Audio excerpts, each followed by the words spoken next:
আমি কিন্তু মাত্র ৩,০০০ টাকার চাকরি করতাম। বা আমার বাবার একটা বাইক ছিল, বাইকটা হচ্ছে 18 বাইক, ডায়াং। এত ঝাংড়ি বাইক আমি জন্মেও দেখি নাই। স্টার্ট দিয়ে এখান থেকে যাই 1 কিলো গিয়ে আবার বন্ধ হয়ে যায়, ওখানে গিয়ে আবার এমনে ঝুকাই, তেল আছে তাও চলে না।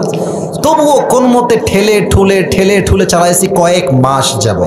আচ্ছা, একটা পর্যায়ে গিয়ে এমন একটা অবস্থা হলো আমার পকেটের, যে তেল যে ভরবো বাইকে ওই টাকা আমার পকেটে নাই। তা আব্বাকে বললাম, আব্বা मैं माफी भी मांगता हूँ, दुआ भी मांगता हूँ, আমার দ্বারা এই বাইক আর চলবে না, তোমার বাইক তুমিই রাখো। তা আব্বা বললো, কি করব বাইকটা, আমার পায়ে তো ব্যথা, আমি তো হার্টের রোগী, এটা কি সেল করে দিব? বললাম বিক্রি করে দাও, আমি এটা বিক্রি করে সাইকেল কিনবো, সাইকেলের চাইতে ভালো হবে আমার জন্য। তো যাই হোক, বাইকটা বিক্রি করব ভাব, মানে এটা এইভাবে কখনো আমি আগে কোনো মাহফিলে বলি নাই, এতটা ব্যাখ্যা দিয়ে বলি নাই, আজকে বলছি বাইকটা বিক্রি করে দিব অভাবের জন্য। বাট বিশ্বাস করেন সেই সময়টা প্রতিদিন তাহাজ্জুদ পড়তাম, প্রতিদিন আল্লাহকে বলতাম যে আল্লাহ তুমি আমাকে কবুল করো, আমার চেষ্টা কবুল করো। আর আমি দুইজনের ওয়াজ খুব বেশি শুনতাম, এক আজহারের ওয়াজ শুনতাম খুব বেশি, আর একজন আমি আল্লামা দেলোয়ার হোসেন সাঈদীর ওয়াজ খুব বেশি শুনতাম সেই সময়ের কথা। It has been 3 years or maybe 4 years back, 3 বা 4 বছর আগের কথা। তো হঠাৎ করে আমি একদিন জুমার খুতবা দিলাম, আমি আবার বলছি এই কথা কিন্তু আমি কখনো কোথাও আপনার শোনেন নাই, আমি আজকেই বলছি। তো জুমার খুতবা দিলাম, আমি প্রায় 1 বছর যাবত জুমার খুতবা দেই, ভিডিও আপলোড হয়, কিন্তু কখনো কোনো রেসপন্স আসে না, আই মিন কেউ দেখে না ভিডিও। এই 10টা-20টা লাইক পড়ে, 2-1জন কমেন্ট করে মাশাআল্লাহ, আমি তাতেই খুশি, আলহামদুলিল্লাহ, 2-1জন দেখলে আমার জন্য এনাফ বা আমার খুশি কারণ হয়ে যাবে। তো আমার মনে আছে হঠাৎ করে একটা ভিডিও আপলোড হলো আমাকে নিয়ে, মাশাআল্লাহ ভিডিওর টপিক খুব ভালো ছিল, লাখ লাখ রিচ হয়ে গেল, একদিনেই মনে করেন যে 10-20 লাখ মানুষ দেখে ফেললো সেই ওয়াজটা। পরে মিডিয়ার থেকে আমাকে কল দেওয়া হলো যে আপনি জুমা পড়ান কোথায়, আমরা আপনার ভিডিও রেকর্ড করব। তো অনেক বড় একটা মিডিয়া আমাকে বললো যে আপনার ভিডিও একটা আপলোড দিব, আপনি ইনশাআল্লাহ অনেক দূর যাবেন, আপনার জন্য অনেক বেশি কাজ আসবে, আপনি কাজ করতে পারবেন আপনার দাওয়াতি ফিল্ডে। তো একটা মাহফিল করলাম, মাহফিলটা ছিল পাবনায়। মাহফিল ছিল কোথায়? পাবনায়। তো পাবনায় গেলাম, আমি হলাম 3 নাম্বার বক্তা, দ্বিতীয় বক্তা না, 3 নাম্বার। তো আমাকে যখন ওয়াজে দেওয়া হলো, দ্বিতীয় বক্তা খুবই রাগ, আমার টাইমটা তাকে কেন দেওয়া হচ্ছে, ওকে তো দিয়ে কাজ হবে না, ওকে নামান, একে দিয়ে কাজ হবে না, এটা 3 বছর আগের কথা, বেশি না, 3 বা 4 বছর আগের কথা। তো আমি ওয়াজ শুরু করলাম, কি বলবো, নিজের কথা বলছি না বা এটা আল্লাহর রহমত বলছি বলতে পারেন, আমি আধা ঘন্টা ওয়াজ করেছি, প্রত্যেকটা যুবক, আমি নেমে গেছি ওরা উঠে গেছে, মানে এই হুজুরকে আমরা ছাড়বো না, নেমে গেলাম, সেটা আপলোড হলো ইউটিউবে।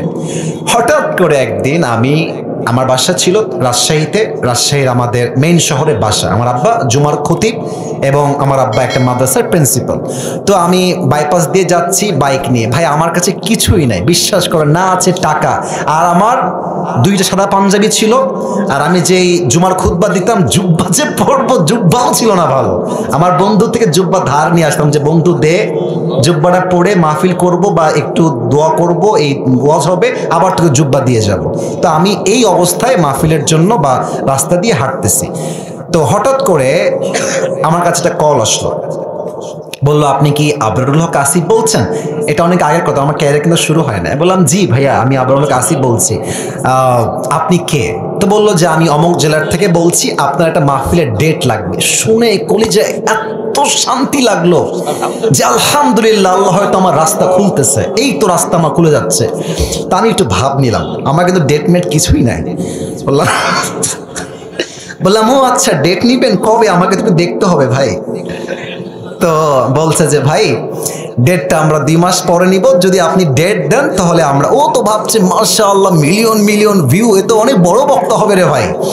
তো আমি একটু ভাবতাম, আমি বললাম ঠিক আছে, আমি ডায়েরি দেখে আপনাকে বলছি। আমার ডায়েরিতে কোনো ডেটই নাই। তো যাই হোক, পরে সে বললো যে ভাই ডেট কি আছে, ডেট কি হবে? আমি নিজেই, আমার তো ডেট লাগবে রে ভাই। আমি কল দিয়ে বললাম ভাই হ্যাঁ অমুক তারিখের ডেট হতে পারে, আপনি কি ডেটটা নিবেন? তো বলছে অবশ্যই নিব। তো বলছে যে ভাই আপনার হাদিয়া কত? আমি তো জীবনে হাদিয়াই নেই না, হাদিয়া কত বলবো। এখন বলছি যে ভাইয়া হাদিয়া আসলে বলা যাবে না, আপনি বলেন যে আপনি আমাকে কত দিবেন। তো আমার বেতন কিন্তু ভাই মাত্র 3,000 টাকা। এবং 3,000 টাকা এত কম আমার জন্য, বাইকের তেল ভরতে আমার 3,000 টাকা শেষ হয়ে যায়, খাবো কি আর পরবো কি? তো আমার ভাই বলছে যে আপনি একটু বললে আমার জন্য খুব ভালো হয়। তো আমি বললাম যে আপনাদের গত বছরে কে আসছিল? বলছে আমাকে একজন বক্তা আসলো। কয় টাকা দিয়েছেন? বলছে 20,000 টাকা দিয়েছি। মনে বলছি 20,000 টাকা, আর ওকে বলছি ভাই এটা কোনো টাকা হইল? আচ্ছা যাই হোক, অনেক কথাবার্তা বলে সে বললো ঠিক আছে আপনাকে আমরা 25,000 টাকা দিব, গাড়ি ভাড়া সব কিছু মিলিয়ে, খাওয়া দাওয়া মিলিয়ে, থাকা সহ 25,000 টাকা আমি আপনাকে দিব। তো বললাম দিব বললেই তো হবে না ভাইজান, আপনাকে তাকে অ্যাডভান্স করতে হবে, না আমি প্রোগ্রামটা কনফার্ম মনে করব কেমন করে? তো বলছে ঠিক আছে ভাই আপনি আপনার নাম্বারটা আমাকে দেন, আমি আপনাকে 5,000 টাকা অ্যাডভান্স করছি। আমি বললাম ইয়ার ইয়ে তো মেরি রাস্তা খুল গিয়া মাশাআল্লাহ। তো বলছে ঠিক আছে আমি আপনাকে দিচ্ছি, নাম্বারটা আমাকে পাঠান। তো নাম্বার দিলাম, 3 দিন কোনো খবর নাই। মনটা আবার খারাপ, জানলাম ডেটটা কি তাহলে পাবোই না। তো 3 দিন পরে আবার আমার ভাই কল দিয়ে বলছে প্রিয় ভাই আপনাকে তো আমি টাকা দিব, বাট আমি টাকা তুলতে পারি নাই এলাকার থেকে, তাই টাকাটা দিতে পারি নাই। তো মাশাআল্লাহ সবাই আমাকে টাকা দিয়ে দিয়েছে, আপনার নাম্বারে আমি এখনই টাকা পাঠাচ্ছি। তো আমাকে ওই প্রথম মাহফিলের জন্য 5,000 টাকা অ্যাডভান্স দেওয়া হয়, এবং 5,000 টাকায় আমি আমার আব্বা আম্মাকে দিয়ে দিয়েছি। যাও তোমরা নাও। বিশ্বাস করেন ওই যে আমার জার্নি শুরু হলো। আল্লাহু আকবার, কি বলবো, এখন এমন একটা দিন নাই যেই দিন শত শত কল আসে না। আসিফ হুজুরকে লাগবে আপনাদের কি? আমাকে বলে 3 লাখ নিবেন, 2 লাখ নিবেন, 1.5 লাখ নিবেন, কত খালি বলেন না আপনাকে আমরা চাই।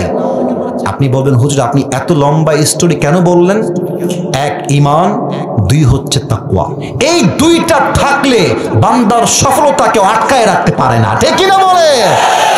ওয়ারযুকুহু মিন হাইসু লা ইয়াহতাসিব, তোমার রিজিক আমি এমন জায়গার থেকে দিব তুমি কখনো কল্পনাই করতে পারবে না। আল্লাহু আকবার।